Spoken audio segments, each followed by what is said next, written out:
set aside a specific time to plan your meals, a specific day of the week, and make it just a part of your regular schedule. I think one of the mistakes people make is they think they have to come up with new recipes all the time, and then it becomes very overwhelming. So it's nice to have a list of things that you commonly eat.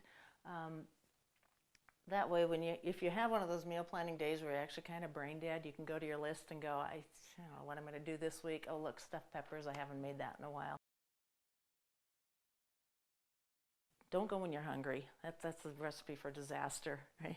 As you're planning your meals, inventory what you've got left in your refrigerator. So I start particularly the perishable things, again, the vegetables that people always complain rot in their produce drawer. When I'm planning my meals, the first thing I'm going to do is look and see what's in there that I need to use up this week, and then I'll add to that. You know, I recommend starting in the produce section. Again, think backwards instead of thinking, you know, what meat is on sale and what can I put with that. We're going to say, oh, look, they've got fresh asparagus this week. What can I put with that? So we're thinking backwards. Shopping the perimeter of the store first is where a lot of the fresh foods are. And then going to the frozen aisles.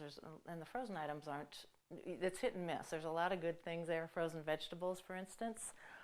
They're at least as healthy as the fresh stuff that we have. Muffin tins are great for if I make, for instance, if I make spaghetti sauce or something like that. If I freeze the leftovers in muffin tins, then once it's frozen, I pop it out and put it in a Ziploc, and I can take it out individual portions that then I can reheat for a dinner or lunch. What else do I, oh, meatloaf. We did this earlier this week. Make meatloaf in muffin tins. It cooks in about 20 minutes versus an hour and a half. Cook in bulk.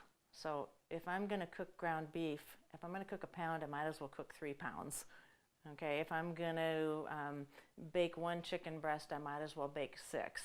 And so if I bake them all at the same time, and I take what I'm not using for that particular meal, for instance, chicken breasts, I'll cook a lot at once, and then I'll slice them up into sort of medallions, put them in a Ziploc, throw them in the freezer.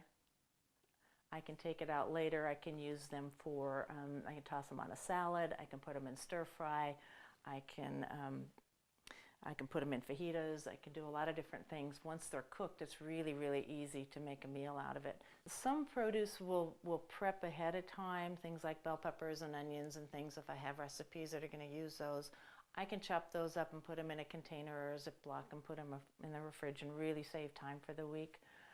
Other things like greens, like lettuce and that type of thing, I'm a little bit more cautious with. Same thing with berries, because once those get wet, they start to spoil faster. And so you certainly can prep them ahead, but you've got to make sure that you dry them well. So either spin a salad to dry it, and or take the washed leaves and put it in a bag with a couple layers of like paper towel to help absorb the extra moisture. Involve everybody in your household, whether it's a roommate or your spouse, significant other, kids. What am I going to make this week? What are you going to make this week? And that really helps to simplify things, and it involves everybody in the process too.